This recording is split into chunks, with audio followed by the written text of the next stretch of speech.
చంద్రబాబు రాష్ట్రాన్ని ముక్కలు చేసి అప్పులపాలు చేశారన్నారు మంత్రి రోజా.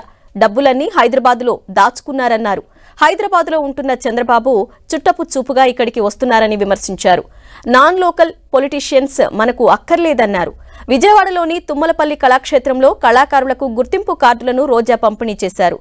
రాష్ట్రం విడిపోయాక కళాకారులకు గుర్తింపు కార్డులు ఇవ్వలేదన్నారు. కళాకారులకు అండగా ఉండేందుకు జగన్ తనకు మంత్రి పదవి ఇచ్చారని చెప్పారు. రాష్ట్రం విడిపోయినప్పుడు జగనన్న చిన్నోడు అనుభవం లేదని చంద్రబాబు నాయుడుకి ఇస్తే రాష్ట్రాన్ని ముక్కలు చేసిన చంద్రబాబు నాయుడు అప్పుల్లో ముంచేసి ప్రజలకు చేయాలంటే డబ్బు లేదన్నాడు.